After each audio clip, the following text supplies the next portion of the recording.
One quick C. Okay, before I even start rapping, I won't even subject you guys to that. Hello, everybody. Welcome to another episode of the Differently Wired Show, episode 30. Wait, episode 32? That doesn't make any sense because didn't you have episode 32 last week? Yeah. So, just very quickly before well, you know what? I'll just introduce myself in case you guys didn't know. I'm the yellow guy, the Simpsons kin, ever so effectively evading copyright from 20th Century Fox, or Disney now, I guess, because Disney acquired Fox. And joining me as always, he is PhD. He is, I don't know. I have said he is the man who has the skills that pay them bills, but it's true. I'll just repeat it again. He is John Tucker. John, how's it going? It's going wonderfully well, Max. The sun is shining. Even the cobwebs are glowing in my little office.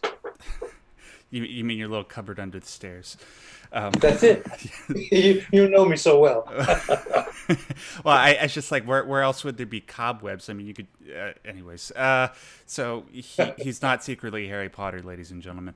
What was I saying? Oh yeah, episode 32. So last week, as some of you may know, we had a bunch of technical difficulties, and it was frustrating enough that I figured that I wasn't mentally fit to finish the stream.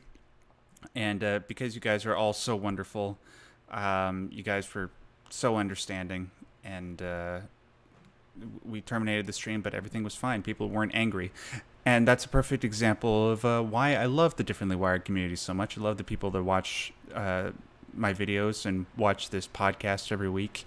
It's something that's truly unique on YouTube and online, because there's so much negativity and hatred and demeaning that goes around on a daily basis on social media, that just to come here, I know that you guys are here to support me and support each other. It warms my heart and gives me the strength to keep going. So thank you so much, guys. But anyways, I just got to do the usual house cleaning stuff before we get into the main topic. That's the word. Thank you, brain. All right, Facebook page. There's a link in the description box below. Like it. Love it. Share it. Yeah. Discord. We got a Discord server. I think we're past 650 members right now. I think last time when I checked, it was like 657. And it's been growing pretty precipitously, so I'm very proud of that. Let's try and go for that big 700, please.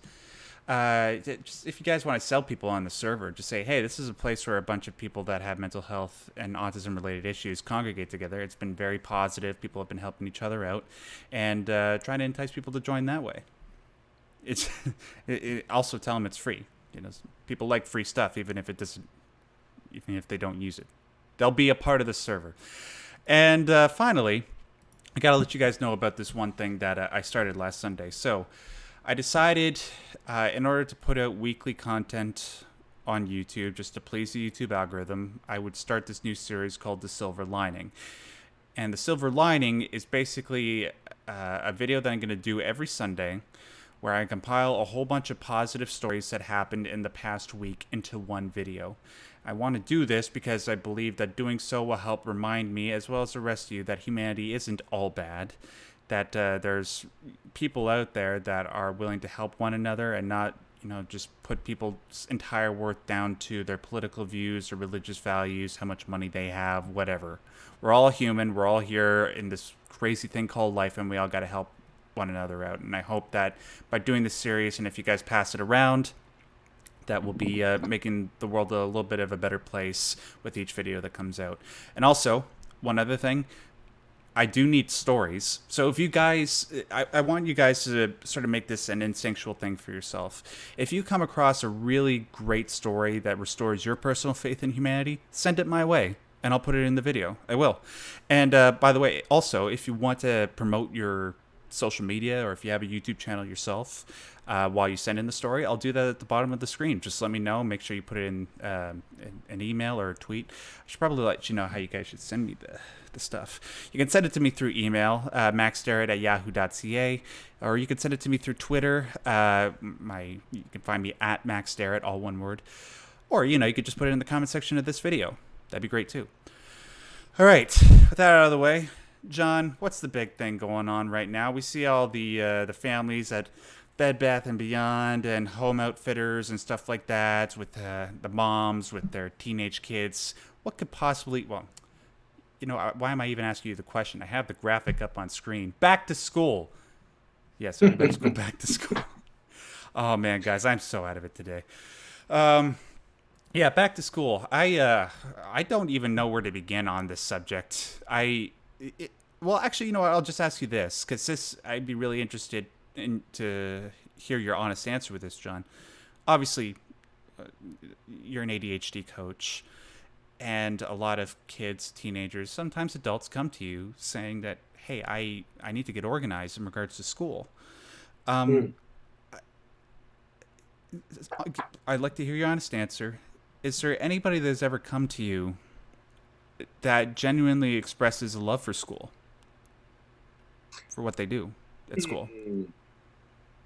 Not very often to me, because the people who express a love for school probably don't want to hire me to help them with that kind of stuff. Right, right. This time of year is interesting to talk about this because I was saying to my wife the other day, I was a teacher and a school principal for 25 years.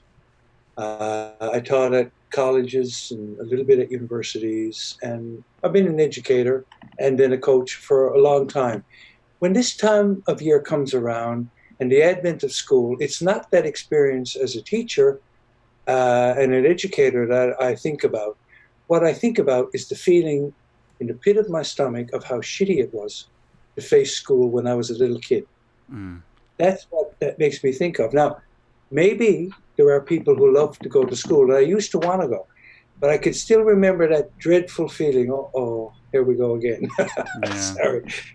And I spent a lifetime trying to unravel that and make school good for people. But I know a lot of people have had a rough time in school. School tries to get people straightened out and get them indoctrinated and so on and so on. But it's hard. It's hard for a lot of people. Um, yeah. Yeah, it's Anyway. it's it's like we say just in regards to socialization. Whenever differently wired people try to socialize with neurotypical people, the rules of interaction are structured by neurotypical people, and that makes sense because they make up what like 90% of the population, roughly speaking. But you get the point. When it comes to going to school, it's obviously built around the the neurotypical way of thinking and perceiving the world. And even then, it doesn't work out that well. Like, what do we see nowadays? Just the classroom environment, sitting still and paying attention and learning your times tables when you're young.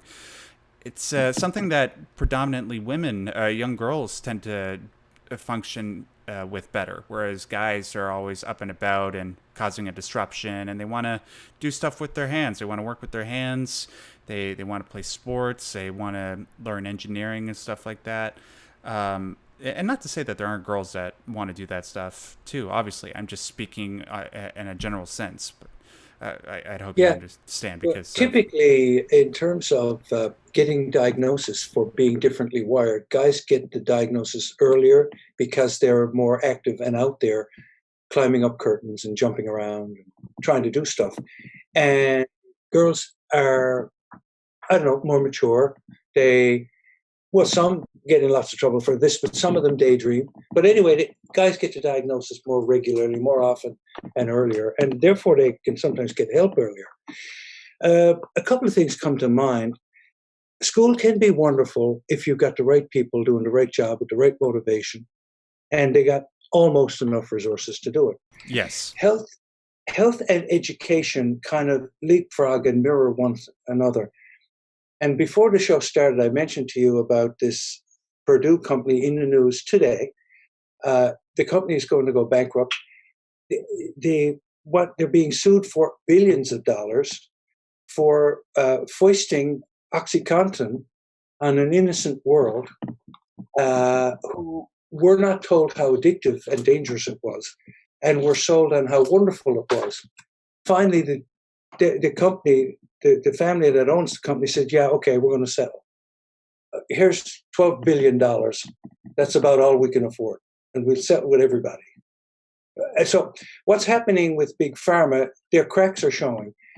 Um, in hospitals, the cracks are showing in a broken healthcare system, which is too much focused on paperwork rather than patient work. And a lot of people are becoming aware of big system thinking. It's not just because it's neurotypical, it's because it's like structured. And people want systems in place. And sometimes these big systems don't deal with real people with real needs in an honest and empathetic way. That's Exactly. what makes your show lovely, is because it deals with people, individuals, and we're not making any rules. This is what you should do. This is what you must do. This is what normal should be. We're not trying to be normal. We're trying to be people. Every client I have is a different person. They have a different presentation. They have a different need. They have a different problem. So when you talk about school, it's a mixed blessing. I have occasionally had experiences in education where the system was serving the people in the system. I've quite more often had systems where people said, "Oh, you don't take off your outdoor shoes when you come in. You'll have detention. You have to write lines, and you have to sit in the corner, and you're not allowed to study your homework while you're in detention." All crazy, all insane, fascist stuff. So, you know, school, I don't know. When there's real people, good people, it works. Otherwise, it can be pretty rough. Yeah, Sorry, I don't mean to go on and on about it, but uh, okay. Let me say something that I think is useful here. yeah, If if you're a parent and you have a kid going to school, you make sure you know what's going on in that school. Stay connected with that school. Show up for the meetings. Ask questions. Be there, because the school will listen if you're present and visible. If you're not present and not visible, they don't have to pay attention to you. They might do it because they're honorable, but they're more likely to pay attention if they know you're there and you care, and you're talking to your teachers, your 12-year-old son's teacher. You're interested in the homework. You're interested in helping them. You're interested in how things work. So the way school can work best is if, like, the parents are connected and are visible, available. yeah, absolutely. Uh, um, thank God my parents did that when I was in high school, in particular. I had no problem. Well, I mean, like, I had problems, but it wasn't like existential problems when I was in elementary and junior high school. It's when I got to high school and dealing with all that crap that my parents' help and making sure that they were invested in what I was doing. It came in handy, making sure that I was successful enough so that I could go to university, obviously. Another thing, like in regards to school, and I think I can get a lot of people to agree with me on this when I say this. It's that, like you said, John, it's just the systematization of everything. It doesn't necessarily allow for kids to be educated in a way that it helps them to live up to their fullest potential. And when I have come across teachers that actually demonstrated that level of care, understood, like, took the time to speak to me and understood where my strengths were, where my weaknesses were, and helped me in that regard, they were the best teachers that I ever had. And For sure. they actually set me up for success later on in life. Like, for example, grade 9, 10, and 11 English, I didn't do very well. And that's because I didn't have teachers that did that. And that might be a shock to some of you because I like right now I think one of my personal greatest strengths that I can just like comment on and still be humble about it is the fact that I think I'm a pretty good communicator. Absolutely. But how could that be possible if I'm so terrible in English?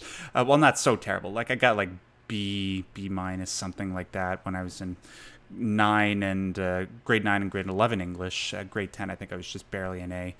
But in grade 12 English, my teacher, his name was Mr. Geller, probably one of the best teachers I ever had. He recognized the difficulties that I was having. I suppose, he recognized that I had some mental health issues, even though not everybody else was aware of it. Sat me down, showed me how to write a very, very good essay, and I think I did it. What did I do it on? I think I did it like on a Vladimir Nabokov novel or something, something Oh, like wow. that. And I actually did extraordinarily well. And he sort of, the way that he taught me, he demonstrated to me, okay, this is the power of the written word. This is how you can get across the things that are going through your head and do so in a powerful way that's meaningful to other people. And once he got that across to me, he showed me that, hey, he recognized that I had all these different thoughts and stories that are going through my head. If only I could communicate them, I could probably use that strength to my advantage. And he helped me with Hmm. that. And look where I am now. I'm talking to you guys. I got people that actually give a crap about what I had to say.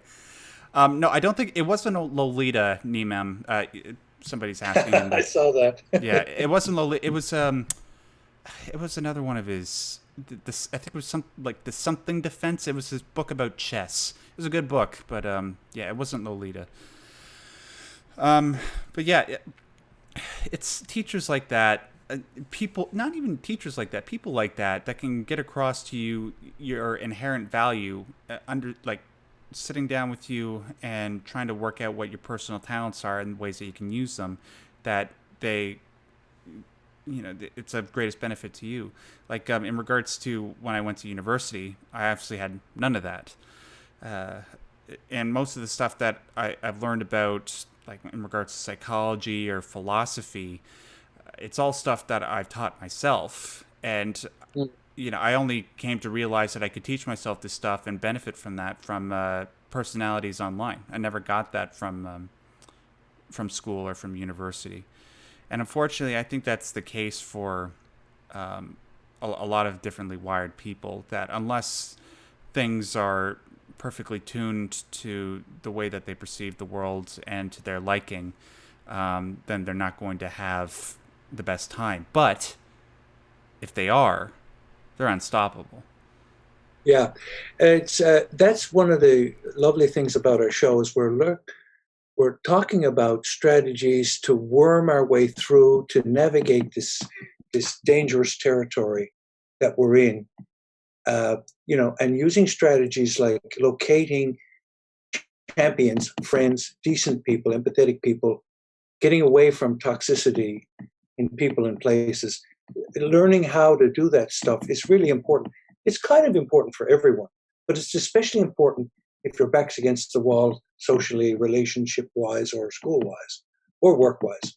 So, actually getting down and working on the specific things that challenge us in a sort of hopeful, positive way, thinking rather than, oh, world is so hard, I'm so unhappy, thinking what strategies, what do we need to do to to um, to make this place better. Excuse me, I'm just going to grab the magazine article I was reading. Okay. It's not Cosmo, is it? No, it's Psychology Today, the September edition, and I wanted to mention it on this show, and I think this is a good time. In the Psychology Today, October 2019 edition, on page 14, there's a little tiny snippet that I like. It's called Name That Emoticon. Okay. After a, after a stressful event, it's common to experience a flood of emotions. Imagine feeling sadness, anger, and anxiety all at once. The key may be to separate them and actively reckon with each one. Researchers at the University of Newcastle collected data from college students in the midst of stressful situations, such as adjusting to the first week of school or waiting for an exam grade. Students periodically recorded how they felt and which coping strategies they used. No matter the strategy, students who naturally parsed and named their feelings did not experience the same spike of negative emotions, including anxiety and sadness, as students who didn't differentiate between their emotions as much. Although the connection is only correlation and all, differentiation may stop negative emotions from turning into something worse. people can learn to apply this skill known as emotion differentiation in their daily lives. Now, how interesting is that? So here you are, something has overwhelmed you, you feel bad, and you say, oh my God, I feel so bad. Wait now, is your toe hurting? No, no, it's not my toe. Do you feel threatened? Well, actually, no, I'm in a safe place. What's wrong? Oh, well, I'm nervous that I'll make a bad impression. Okay, that's one thing. So what they're saying in this lovely little insight is that if you take apart what's tormenting you and just deal with it one thing at a time, it doesn't matter what your strategy is. The actual fact of unpacking the things that bother you and separating the various types of things there are will make it easier for you to get through and deal with the overwhelm.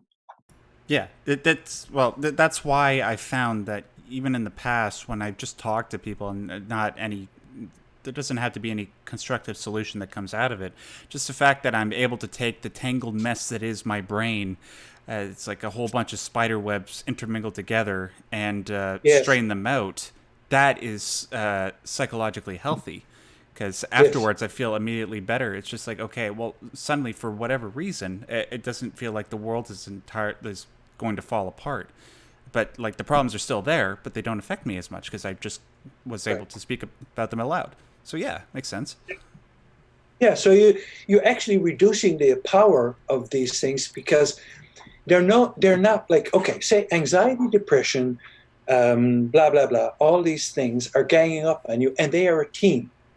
Now as a team they can beat you because there's a lot of them, so you take them apart and you knock down one guy at a time. Hmm. I know that's a strangled analogy, but it does make it easier to pick stuff apart. Yes, absolutely. Gray59 sends in a $10 super chat. He just says, "Hey Max, hope you're doing well. Thank you. Well, I'm doing 10 times better now. Thank you very much, Gray59. I appreciate it. Wow, we've talked about that for the last 20 minutes.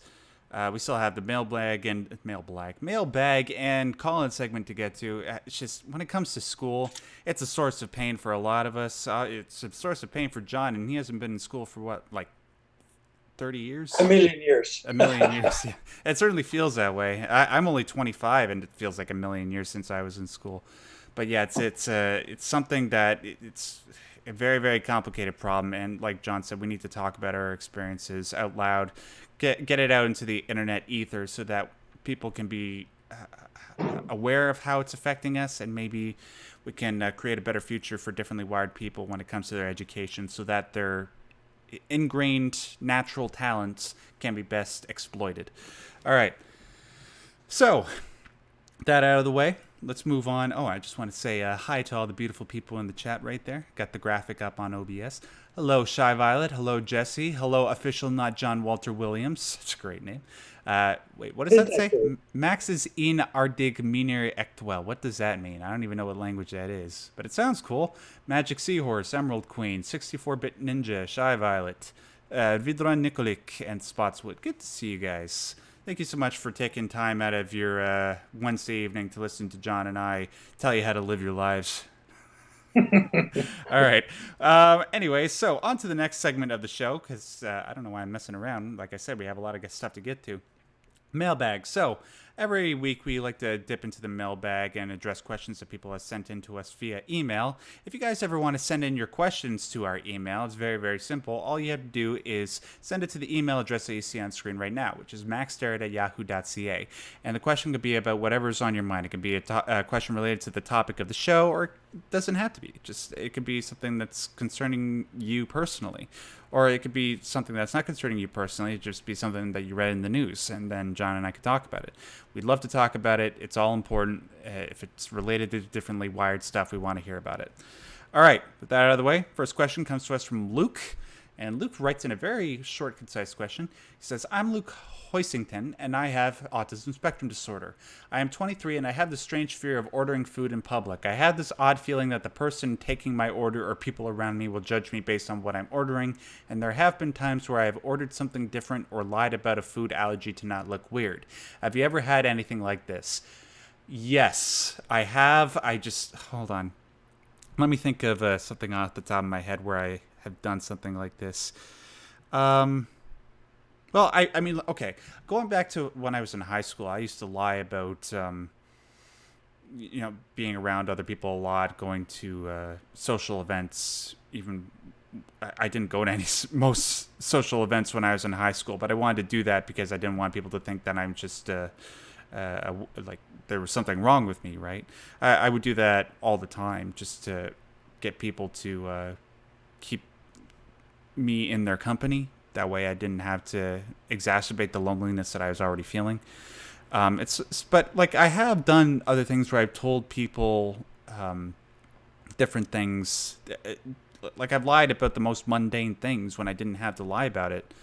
Um, but like the reason why Luke is saying that he does what he does is because like if he orders, like let's say, I don't know, he goes to KFC and he orders, what was that double down? Do you remember that, John? Where they had the deep fried chicken as like buns, where like it would normally Yes, be. I remember. I've never had it, but I remember that awesome bomb of fat and cholesterol that was like 2 or 3 layers of deep fried stuff. Right. Yeah. Well, like if you went to if you went to KFC and ordered that, the person behind the counter might look at you funny. It's like, do you want to have a heart attack? And Mm, like they shouldn't even be thinking that because like why are you supporting an organization that does that if you mm. don't like that, right? But like sometimes you'll just order like, oh, I'll just have the chicken strips instead of the double down because you don't want people to look at you that way. Yeah, I'm thinking there's nothing wrong with Luke having that feeling. No, not at all. Yeah. Nothing wrong with that feeling. In fact, I'm thinking, is there a way to go into that feeling and say, I don't know, for example, say to the waitress, I know it's crazy. I'm ordering, octopus with vanilla ice cream. Do you think that's crazy? Right? Or whatever. But I sort of wonder if instead of hiding the feeling, could Luke maybe uh, make make the server, make the waiter, make the waitress involved in the what do you think if I would order this? Is this good? Is this a good thing? Mm. Like get them, you know what I'm saying? Sort of, instead of being the expert and then being judged on your Knowledge. Yeah. vichyssoise with shrimps or something in it, get the waiter in. So maybe talk about it, sort of. Actually, that brings me back to name that emoticon concept, where instead of thinking of something, you talk about the thing. What do you think of this combination? What do you think that, like, I'm hungry for that, you know? And so, I don't know. Somehow or another, I think involving himself with the people doing the serving might take away the feeling that he has to make the right decision, you Right. know? Yeah, absolutely. Like I can't speak to other situations like this, dude. I can only speak to the food example that he just gave to us. But look, if you're in a restaurant and you want to order something, yeah, take John's advice and do that because at that point it's on them to be good Yeah, servers, right? yeah, yeah, They're the yeah. ones that are supposed to be improving your dining experience. Uh, Yeah, actually, you know what? A good server usually appreciates being asked, "What's the good combination? What's the good special? What's the Do you mhm. think this is like you're treating them like you respect them a little bit, instead of they're a slave. You're treating them like someone who's doing service where um, they have some expertise. They can share their expertise. And by the way, they often will tell you, you know what? This is the one you should order. This is really good. This is the freshest one, or this is whatever. And then you've got a nice conversation there. Yeah. Yeah, if just when you're looking at the menu and the server standing right there, I'd be like, you look like a person that knows what you're talking about. Should I order this? Yeah, yeah. No, But the don't other say thing that. But that's going on in that conversation, when you have that conversation with the server showing respect, it kind of lightens up the whole atmosphere, right? yeah, exactly. Yeah, and as far as Thanks. food allergies go, dude, I'm allergic to nuts and peanuts, and I've always, I'd rather. Uh, I never felt awkward about it, But if I were to feel awkward about it, I'd rather feel awkward for that brief moment than order an ice cream and have it come in contact with nuts and then die. So it's just take John's advice and let us know how it goes. And if there are other situations like this that where you experience this feeling, please write back to us so that we can dissect it a little bit more. All right, moving on to the second question, comes to us from John Ree. And John Ray? I don't know. I'm going to go with Ray. John Ray writes, "Hi, Max. I love your show and follow you on YouTube." Thank you, man. I appreciate it. "I have a 5-year-old son who is nonverbal and was diagnosed a couple of years ago. In the year leading up to his diagnosis and the years since, I have been researching autism, and I started to read a lot about high-functioning autism, and especially in adults who were late diagnosed. As I started to listen to you and many others, my whole life started to make sense for the first time in 45 years. It has been great for me to be able to figure out why I have displayed so many different / uncontrollable behaviors in my life. I have over my lifetime been able to mask and overcome many things, but there are still many that I cannot overcome. I went to a psychologist with a few of the online Asperger tests that I've taken online in hand, just as a way to explain why I was there and why I knew that I am autistic. After an hour of that, she said that she was not able to do any diagnosis at her office, but she could refer me to the agency that could. However, she asked me several times why I was seeking an official diagnosis, especially since she could see that I had figured it out myself. I explained why, and though she understood, she said that because Asperger's is no longer a diagnosis and the fact that I have learned to mask, cover, and even change my behaviors, that I most likely don't need a diagnosis. I'm assuming that's what he meant. She did say, though, that going by the old Asperger's criteria, she knew that I was, in fact, somewhere on the autism spectrum. It was a relief and somewhat of a validation for me, but I kind of still want a diagnosis. What do you think? What should I do? Do you have any suggestions for avenues I can take? Thank you for all you do and any suggestions you may have, John. Well, thank you very much, John.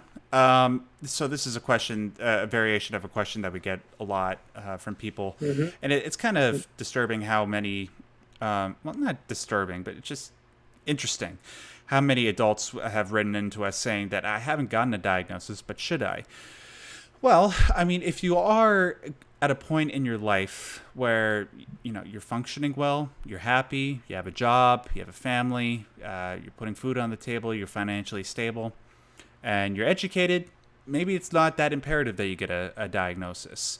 When I recommend to people that they get a diagnosis, it's for certain supports. If you're going into school, for example, getting a diagnosis is extremely helpful. You can do request to have assignments submitted a couple days or a few days later. You can do your exams or tests in sensory depraved. What are you supposed to say? Rooms that don't that are quiet, so that you don't suffer from sensory overload or anything like that. And also in regards to employment, being able to get certain protections and certain jobs allocated to you if you happen to have a diagnosis. People who have diagnosis of high-functioning autism, they have a harder time getting jobs, so that might, there are a lot of equal opportunity employers out there, so getting a diagnosis might help you there. But yeah, like if you're doing okay right now, dude, it's not that important, but if you ever see yourself in the future having to deal with stuff like that, where having a diagnosis, an official diagnosis, can help appeal to employers or educators, then it's definitely helpful in that regard. John, did you have anything you wanted to add to that? Yeah, I'm going to disagree a tiny bit. Okay. Simply because what I'm reading here is John Rhee says, I kind of still want a diagnosis. Now, when he said that, it reminded me of a very good, sensitive teacher I had when I was going through ADHD school. This guy is in his mid-50s, and one night during class, he had a big happy smile, and he said, I have an announcement to make to you. Oh, I just got my diagnosis of ADHD. And he was happy. The door was closed on the issue. He didn't have to wonder about it anymore. It kind of closed the loop. So I think John simply wants to put that to rest. So if he feels like he wants a diagnosis, then he should just simply go to a psychologist who will give him one. And for no other reason than to shut down that conversation in his head.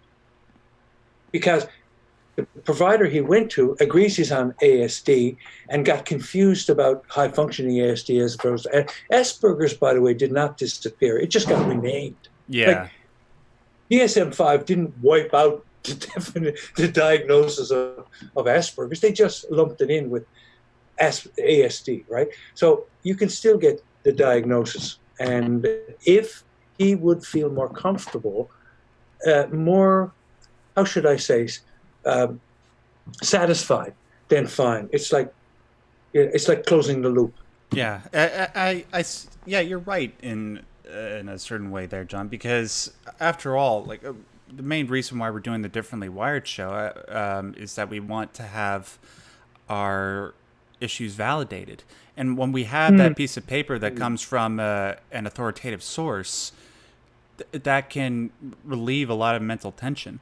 So I suppose, Yes, John, right. you have to ask yourself, would getting a diagnosis provide that sense of validation and fulfillment for yourself? If so, then yeah, absolutely go for it. But yeah, just take what I said and take. I've seen over and over again that when you turn the corner on that question and it's laid to rest, suddenly things become clearer. You can focus your attention on other stuff. Mm-hmm. Yeah. So yeah, take what I said, take what John said, and write back to us, letting us know what you decided to do. I'd be really curious to see how things work out. All right. Those are the two questions that we had for the mailbag, and now we've got to get over to the call-in segment. So, you know what? Just to save time, I'm sure you guys, like the people that are watching right now, already know how the call-in segment works. In case you don't, feel free to put in the chat that you don't know how, and people will assist you. We just have a lot of people that we got to get to. So we are going to switch over to Discord real quick. I just got to get the music ready. So if you'll just bear with us for the next 15 seconds, John and I are going to switch over to Discord, and we'll be right back.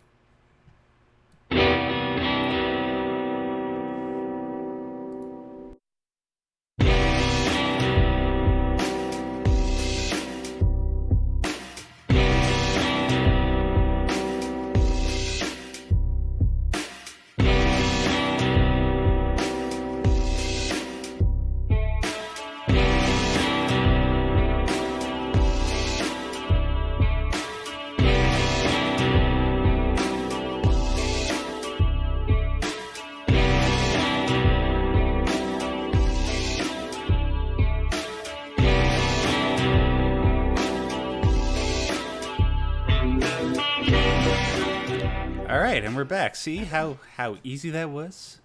So much better than it was last time. All right. So, actually, before we get to our first caller, I just want to remind you guys, there are 56 of you watching right now, and there's only 31 likes. Fix that. Pretty please.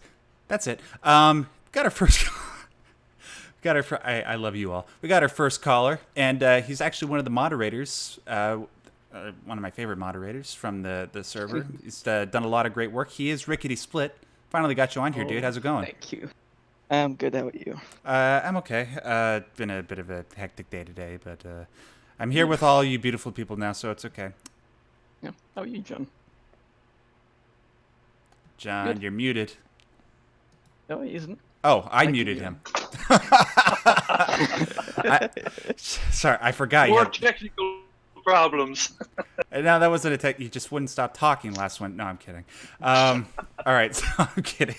Rickety, what'd you want to talk about, dude? The last episode was on about overthinking. I was wanting to go on there, but due to some issues on last episode, the call incident couldn't happen because technical issues. And the episode wanted to go on. I couldn't go on because other people also wanted to go on. So now I want to talk about overthinking now, if that's okay. Yeah, that's fine. Yeah. The way I overthink things is I overthink sometimes conversations with people. If I'm now going to talk with someone, I come up with a situation on my own head. Stuff that might happen, and I worry too much about things. It's really bad. It's a pain in the backside. Yeah, it's because unlike a lot of other situations in life where you can sort of predict certain variables, certain things that are going to happen, everything's completely random whenever you talk to somebody. But the Yeah. only thing that isn't random, the only thing that you can be almost certain of, is that if you don't perform well, they'll judge you. So it can be Yeah. pretty terrible in that regard. And also because people that are on the spectrum are so attuned to pattern recognition, more often, not everybody, but most people that are on the spectrum, we're constantly looking for patterns. And when you're trying to identify all these different variables in a random conversation, that can add to the stress of being in a conversation. Somebody could say, Yeah. "Hi, how are you?" and you're trying to interpret it a million different ways from Sunday, right? Mhm. Does that sort of capture what you're saying there, Rickety? Yeah. Okay. I know you said that asking people how, and that sort of reminded me of something that you mentioned, and I actually realized a little bit ago that completely it made me go, that makes sense. When I asked people how they were, I for the longest time I thought I didn't really understand that it was agreeing more than I was actually saying, how are you? And if they asked me that, I'd say I'm good. How are you? But when I'd ask people like in the school hallways, "You're right, how are you?" They'd either just say hi or just completely ignore me. Hmm. Yeah, it's one of those unsaid rules. Like Yeah. when you're walking by somebody in the hallway, you're not like saying words that would indicate that you want to start a conversation. They're on their way somewhere. But to people like Yeah. us, when we're growing up, that's not immediately obvious. Mm. Yeah, I understand. And another thing I wanted to talk about was something that I realized today that really confused me. Is that it was I think, a Psychology Today, thing on Psychology Today, I believe. See if I can get it. That only, I think it was 26% of people have an internal dialogue whenever they, an internal monologue whenever they think. Wait, what? That really, yeah, I know that confused me as well. I was thinking, how can these people think without almost talking to themselves in their own head? How? John, does that sound right? Something's queer about this. I don't. And actually, it reminded me of many years ago. I was on a date with this young lady, and I would think about what I was going to say, and then I would say it. And she Yeah. said, "What's wrong with you?" I said, "I don't know. What's wrong with me?" She said, "You always think about what you're going to say before you say it." I said, "Well, doesn't everybody?" Wait, she actually said that? She actually said that. What? I mean, why shouldn't everybody think about what they're going to say? That's What's wrong with that? Yeah, you just. What's wrong with playing that script and thinking about what you're going to say? So that it makes some sort of sense. I don't know. I'm a little bit Personally, worried to say something here because I'm not sure if that girl later on became your wife, John. No, she didn't. Don't worry. Oh, okay. It's just okay. Now I can make jokes. Yeah, you basically just described every girl that I went to college with. Oh, wow. Yeah. Well, not okay, with the exception of 2 or 3 of them, but yeah, pretty much all of them. The 2 or 3 that weren't like that, I'm friends with to this day. They're wonderful people. But yeah, it's that. Rickety, please send me that article because that's absolutely fascinating. And if that's really the case, that's that makes me envious. Envious. I want to just say before Rickety signs off that the article I mentioned about naming that emotion, emoticon. I said emoticon is actually emotion. But what I'm thinking is there's probably nothing wrong with the overthinking if you take it apart. You're going to think it. You're going to feel it. You're going to have the impression. So, okay, you're overthinking about A, B, and C, and 12. Okay, well, take A and go with it. Think it through. And then the next, and the next, and the next. So intent is not something that you should be afraid of, in my view. Yeah, the Discord connection is just sort of faltering a little bit. I think it's okay now. Okay, we're going to have to get a different cord. A different, yeah, I did. I get it. All right, Rickety. Sorry, we got to move Right, I'm on. back. Oh, well, Yeah, right. you just came back right when I say, yeah, we got to let you go. I'm sorry. Yeah. Unfortunately, yeah, John's got to go in a few minutes. I want to give the next caller a bit of time with them. But is there anything you wanted to say before you signed off? One thing. Don't let your memes be dreams. Yes. Thank you. I get that reference. All right. Yes. I'll talk to you later, Rickety. But by the way, before you go, everybody in the chat that's listening right now, show Rickety some love. He's done a great job as a moderator on my server, and I want him to realize how appreciated he is. So Rickety Split, that's what his name is. Put some hearts there in the chat. All right. Thanks a lot, Thank you. dude. All right, see ya. See ya. All right, let's see who's next on the list. We got Pile of Sand. Pile of Sand, you're on the Differently Wired show. Feel free to unmute and undeafen yourself, please and thank you. Oh wait, did I have you? Yeah, I have you muted. Oh my God, why do I have everybody muted? Go ahead. Hi. What's up? Well, it's been pretty turbulent the past few days. Okay, you want to talk about it? Yeah, I want to read a story. Okay. Okay. Yesterday I had a conversation about a care instance which could give me practical care. After that, I got in an argument with my mom about whether or not they could have done more earlier in my life to avoid the problems I dealt with. After that, I admitted I did little to seek help, after which I bursted out in tears. I thought I was very unhappy for 8 years, especially in high school. I also thought I had depressions and my mom was crying also.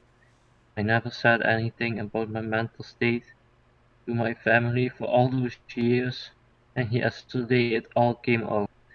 I hope by speaking the truth, letting things out, will make a better bond with my parents and siblings. I hope my life becomes better this way. It is at least a step in the right direction. I later told my father and my sister, and they were very open and understanding of me. They just do not always know what is the best for me. They thought me being alone was something I ultimately desired, which is not the case.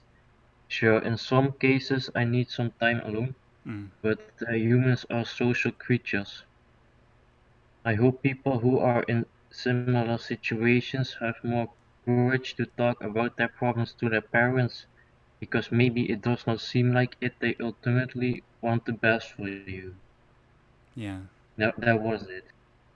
It's true, dude.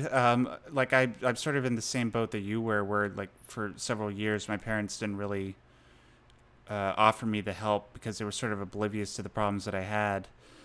And then it's sort of, because I bottled up all the. Well, it's a two-way street. I had to talk more to them. Yeah. I was always getting up really early from the dinner and going to my room without saying anything. So, but on the other part, it's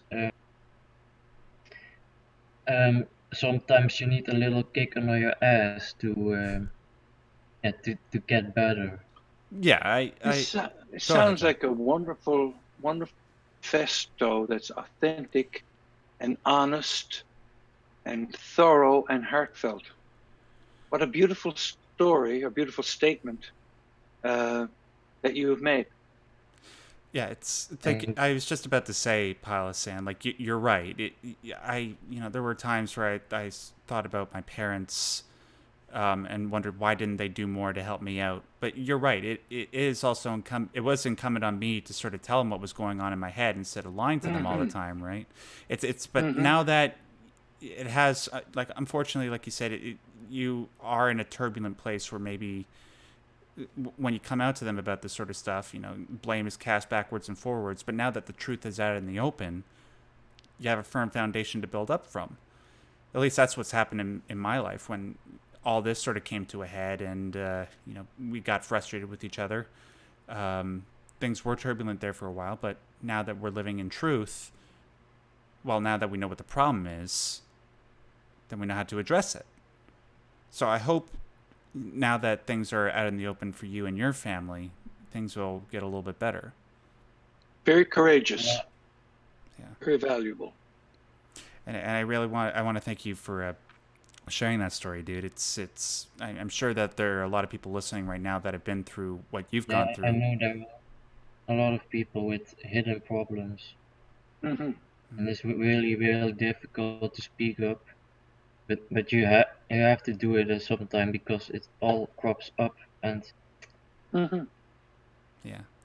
By the way, Piles. Sorry. You get more and more depressed in the rest of your life, and ultimately you won't end well. Yeah, exactly. Piles said, before we let you go, is there anything else you wanted to say? A lot, and maybe it's better to leave that for another episode. Yeah, well, please feel free to come back on at any time. We'd love to hear from you. That was a lovely story to hear, and I'm sure you have a lot more lovely stuff to share. All right. Yeah. Oh, and also, before I do let you go, I see that you're one of the more active members on the server, and I want to thank you for that. People like you that make the server what it is, a welcoming, calm place for other people to join and get in on the conversation. So thank you for contributing positively to the conversation. Thank you, Okay, but Max. I'm not the highest rank in the Me6 rankings. I don't pay attention. I don't know what that's all about. Rickety said we should put it in. But like as far as ranks go, I don't care. You're all equal in my eyes. You're all equally lovely. Thank you. All right. So John, you got to go. I'm gone. All right. Have a good night, John. Good night, Max. All right. So Palo Santa, I gotta let you go. Unfortunately, it looks like we're only gonna have time for one more caller, unless Dragon Gamer is really short with his time. So Palo Santa, I'm gonna put you in the other chat. Bring Dragon Gamer in here. Dragon Gamer, what's happening, dog? Hey, so let me just close your video I have in the background. So, okay, yeah, back to school stuff. What do you want me to talk about exactly? Oh, you can talk about whatever's on your mind. Alright, so basically, I think I'm like the only person that actually likes going back to school, but I kind of had like a job with my dad over the summer. Mostly it was like circuit board work, put it together most of the time. But cool. I didn't really hang out with my friends much, so I actually have friends, by the way, so But, okay, well, sure. more power to you. Like, I'm glad. Like, it's when I say that people on the spectrum or where people are differently wired generally don't like going back to school, there's always an exception. So I'm really glad to hear that.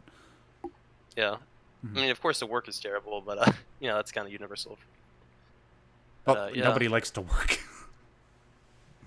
Yeah, I know, but yeah. Gosh. Are you in high school right now? Or are you going to university? Yeah, I just started junior year of high school right now. Wow, you're 14? Like 13, 14? No, I'm 16 right now. Junior of high school. Oh, right. Yeah, it's no. What? Yeah, it's weird. Junior you think it would be like the first year, but no, it's freshman apparently. Yeah, see, in Canada, it's we don't have, what is it? It's freshman. Yeah, sophomore. freshman, sophomore, junior, then senior. Yeah. It's, for whatever reason, I don't know why it is. In my mind, when you say junior, it's okay. So it got me up too. So yeah. All right. So yeah, grade 11. That was probably my favorite grade in high school. Had the best times of my life at that time. So, if you're going into grade 11, I think started like beginning of the month sort of. So I had a little bit of time to get into things, But, okay. So is everything going okay so far? Of course. Good. But yeah, I kind of just I I actually kind of found you mostly for your psychology stuff, not really the autism stuff, but it's been very informative just to watch the videos, honestly. Oh, which ones? No, I mean the podcast, the reruns of those are pretty good, but also the series you used to have up. Yeah, whatever happened to that really? Oh, the truth about Asperger's. Yeah, that one. Oh, well, it's just I found that with the one or two most recent episodes in that series, people just weren't watching it as much, so I just sort of discontinued it. But it's not like I'm going to stop doing videos on the subject of autism or psychology anytime soon. I'm just not doing it as a part of that series. However, if there is demand for it, I'll go back to it. Oh, well, listen. In all honesty, this is like kind of a weird year for me. Well, I mean, not only that year, because like last year I okay, you know all that special needs stuff a couple kids have? Yeah. Yeah, so I had that like at least a little bit. There's like a thing called like IEP. I'm pretty sure I had that for a little while back in like I think from like elementary to middle school. I was like a very I was just saying I'm a very bad behaved child, you know. So I haven't really actually been diagnosed with Asperger's or anything like that. I'm not even sure what I was diagnosed with or anything, but I'm for sure have like ADHD or something like that. But listen, I just got into your videos again because I was I don't know, I was just looking through some random stuff on YouTube, found you for like your most profound moment in gaming video, and you saw the random stuff there. Yeah, that was weird because I had a whole bunch of people tell me they only clicked on that video because the YouTube algorithm recommended it to them. And they were kind of creeped out because the thumbnail for that video is sort of a skull-faced Colonel from Metal Gear Solid 2. Which, if you see something creepy like that, I'm sort of surprised that so many people clicked on it. But hey, I guess that just goes to show how messed up we all are on the inside. Oh, whenever you say something like the most profound moment, it gets very clickbaity stuff. You want to hear about it, I guess. But I'm sure. Did you ever take like a psychology class in school at all? No. Or anything like that? Yeah, it's a shame because in regards to psychology, I've been studying it so much. It's really what I should have studied when I went into university. It's just unfortunately. Like we were just saying about teachers, people sort of funnel you through the system. They don't actually give you the care to realize what your strengths are until it's too late. Yeah, but there's only like AP psychology in my school. But, like I don't think there's normal psychology or anything, but yeah, I think it was like a lot of the stuff about because I play Xenoblade is actually one of my favorite games, and that stuff like the entire series is based around a lot of psychological concepts. So I just like. Think a bunch of videos about Young I watched and a couple other people like that, but your videos also are very good about that. I just want to say, but thank you. By the way, in regards to Xenoblade, I had this huge list of games that I gotta get to, and Xenoblade is on there along with Xenogears and Xenosaga. I can't tell you what the hell the difference is between them. I never played them, but the plan is to get around to it. So yeah, well, listen, Saga itself, there's actually like if you just watch it as a movie, it's actually a very entertaining thing, but it's like 20 hours long, so Yeah, what is it with everything else you gotta it's a Japanese game, right? Yeah. Yeah, what is it with the Japanese and their long form storytelling? Like even like that is like people think like Metal Gear Solid has like crazy long cutscenes. Nah, that's like the longest Metal Gear Solid 4. That's only like 9 hours. Xenoblade, like you said, 20 hours. Get out of here. Well, I mean, it's over the entire trilogy, but Okay, well, you should have said that. Sorry. It's okay. All right.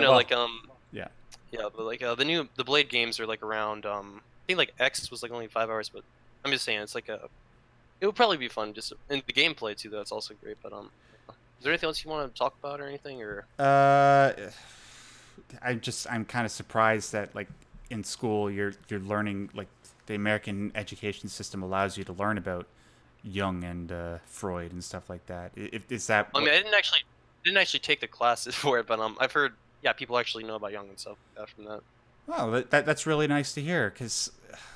But it's kind of frightening. It depends on what type of stuff you're learning from Freud and Jung. Because if you pick up a textbook from Jung, like if you read all the way through a book like, I don't know, The Archetypes and the Collective Unconscious, that's a frightening book to read. Because it sort of, when you start to realize how it is your brain functions and you become conscious of it, some of the things that Jung brings your attention to, it scares the crap out of you. Also there was like there's a guy named Nietzsche. I'm pretty sure, or is it Nietzsche? I can't remember his name. Yeah. But Nietzsche. Didn't he say something about like you tried to like delve into his mind or something like that, then he went crazy afterwards or something like that, or Yeah, I think I'm not too like I've read Beyond Good and Evil by Nietzsche. I read The Antichrist. I'm still trying to get through his book called On the Genealogy of Morals. But from what I understand, yeah, the guy suffered from severe mental illness later on in his life, and he towards the end of his life, he can only write like a paragraph at a time. And the reason, like a lot of people thought the reason why he was so brilliant is because he had to pack so much into those paragraphs before he lapsed back into a state where he couldn't function well enough to write. yeah, Yeah. that kind of would suck if you did that. I mean, my you know all that CBD oil stuff or everything like that. Yeah, I all this, use like, it. good stuff. Yeah, I have. I'm honestly kind of scared of that because my brother he did some drugs and like after that he kind of developed a bit of schizophrenia and Hmm. well, it's just a little bit scary to the whole thing of insanity itself. Well, okay, listen, as somebody who doesn't like drugs, let me tell you this in regards to CBD oil. It's something that you can manufacture in a way so that it's perfectly safe. See, when you get CBD oil, you can get certain different concentrations of THC. That's the component of marijuana that gives you the high. The CBD oil that I take during the day, I have a concentration of it where there's like barely like a teeny tiny little bit of THC. Like I could have it and then drive my car, and like if I got pulled over by the cops and took a breathalyzer, it would be like I was perfectly sober. All it does really is just to help me calm me down and to lessen my anxiety. So if you're thinking, like, if you have certain problems in regards to anxiety or calming down, I highly recommend it. It's worked miracles for me. I mean, like, I have no. I might just be paranoid because like my mom is like one of those weird anti-vaxxer people that believes vaccines cause autism or something like that. But Okay. so she's just but, like seriously though. I honestly have no idea. I prefer not to do many drugs besides like or any drugs honestly aside from like maybe caffeine once in a while, but Mm. no. Good, good. It's certainly like my personal ethic is sort of the same as yours. Unless I really have to, I don't do drugs. I only do CBD. Well, I take it because of my autistic symptoms, but lately I've been taking it because I've been dealing with a lot of sciatic pain in my legs and in my lower back. But yeah, in regards to that, it's like a miracle drug. So if The things, most go ahead. it's like the strangest thing happened to me because like I was and I was driving in my dad's van or whatever. I was like riding in the passenger seat, but like I kind of wanted to sleep, but like I was in like some weird state, like half awake, half asleep, and it just felt so weird. Like for a moment, all my social anxiety, like literally everything went away. I felt like my brain was finally like At peace. one. It's like no, not really a piece, just like one fluid thing essentially. Like I could talk without having to think about it or anything weird like that. But just I don't know. It's weird. I sort of know what you mean. Like where you just get to a point where all the excess energy that's going on in your mind just sort of dissipates, and you feel like you're functioning like a neurotypical person would. Yeah, I'm not even sure if I'm like I have no idea what I have honestly. I mean, I might be a sociopath for all I know, honestly. Oh, you don't seem like a sociopath to me. You seem perfectly empathetic. Well, who even knows? Maybe I am a sociopath. No, but seriously. I don't want to get kicked off of YouTube, Doc. Come on. Yeah, let's just hope the YouTube bots would do anything like that. But who knows? Hopefully they're able to detect humor, and they're not like gonna get to the point where they become self-aware and ignore. One of the weird things I've been thinking of is that if robots actually did become self-aware, I think honestly existential dread would probably be like the worst. Like it would probably kill them faster than we could, because like think about everything, like all the brilliant people in the world, they're trying to analyze everything, but the machines, when they find out, if they truly develop emotions like people do, they truly think about everything in the universe, they're going to be scared, they're going to be frightened, and probably they're going to commit suicide. Well, it's just some terrible thing that I'm. Well, actually, you're right. And you know what you should do? Have you ever played a game called Nier Automata?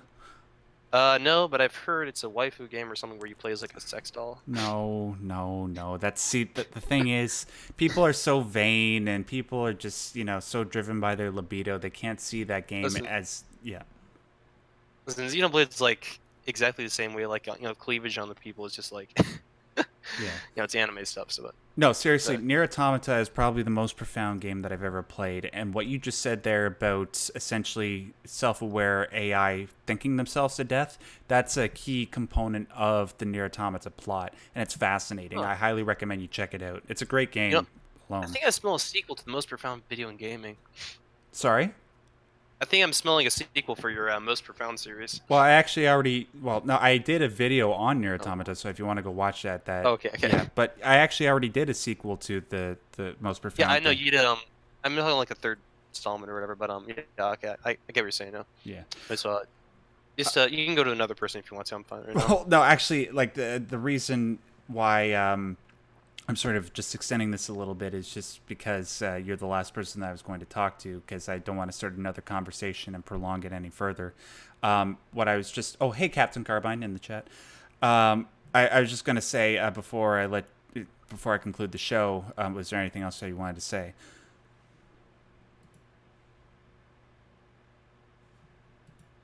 Hello? Dragon Gamer? I guess that's my answer. He doesn't have anything. Oh, hello? Can you hear me? Yeah. Sorry, can you hear me? Okay, my cat was like playing around with my cord right now. Yeah, I just got 2 kittens like about a month ago, so. Thank God you got a hold of them quickly before they bit through the thing and shocked themselves.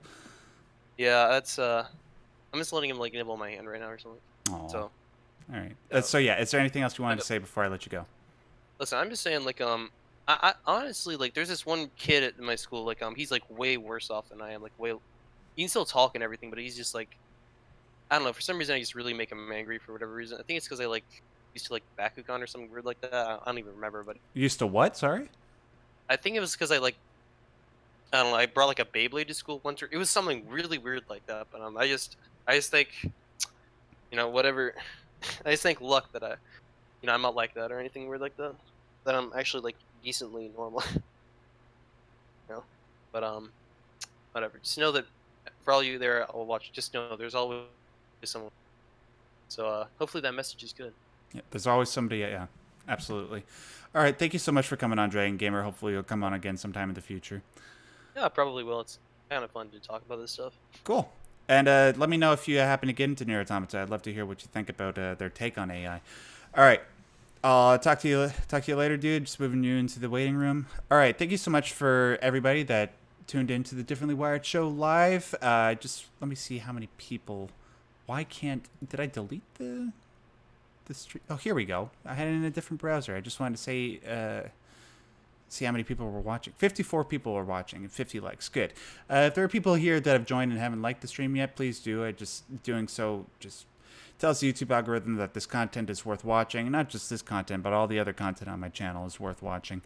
Yeah, and sorry, I'm completely out of it today, guys. It's been a bit of a hazy day.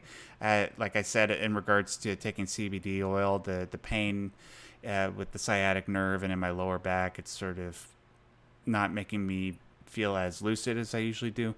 So forgive me for that. Before we conclude, I just want to remind you guys that if you want to support what we do here on the show or on the channel, there are 2 ways that you can do it. One, there's a link to my PayPal in the description box below. Very soon, we are going to be setting up a Subscribestar account as well as a ThinkSpot account whenever that platform comes out. And we'll be introducing some tiered rewards, one of which will include the long-awaited, long-requested audio versions of the podcast, so you guys can listen to it on your iPod on your way to work instead of having to open the YouTube app and use all your data, And it'll be very cheap, so stay tuned for that. But in the meantime, if you want to support the show, PayPal is the best way to do it. And second of all, obviously, I understand not everybody has the financial means to support us. The most important things that you guys can do, and I cannot stress this enough, if you believe in the content that I produce here, whether it's with the mental health stuff or with the gaming stuff or with the movie stuff, the psychology stuff, philosophy stuff, just take the video and share it somewhere. Share it with a person. Share it on a Facebook group. That's the best way that my channel can get organic traction. It's not with the YouTube algorithm, that's for sure. Like, there are a couple people that in my circle of gaming friends that actually just put out videos on their channel saying, hey, I gotta leave YouTube for a month because this is just stressing me out trying to please the YouTube gods. So if you believe in what we're doing and you want to see, greater support networks set up for people that are differently wired, please share this content. It's the best way to help us out. Obviously, I want to thank John, even though he's not here. He's the guy that does a lot of the heavy intellectual work here on the show. I mainly just sit at the back of the room and make wisecracks most of the time. And yeah, I don't think there's anything else that I needed to plug. Oh yeah, just reminder, if you guys want to send in a mailbag question, the best way to do that is using the email that you see on screen right now. And one last thing. I just want to remind you guys, those of you who might have come in late, just reminding you that I put out a new video in my new series that I started last Sunday. It's called The Silver Lining. What I'm doing is basically doing a video every Sunday where I compile a bunch of positive stories from the past week and putting them into a video. And by doing that, I want you guys to take these videos and share them around to people that might be struggling with their mental health or might be in a bad place regardless, and just reminding them that, hey, not everything in the world is bad. Not everything is going to complete catastrophe. This is what human beings are. It's not their political opinions or religious opinions, that sort of thing. We are all here to help out one another, and we need to remind ourselves of that, especially in a world that seems to be continuously consumed by hate and negativity, what with social media and Twitter, you know what I mean. So, with that all out of the way, we'll do this again next time, Wednesday at 7 p.m. Eastern Standard Time. And until then, I just want to remind you guys, stay yellow.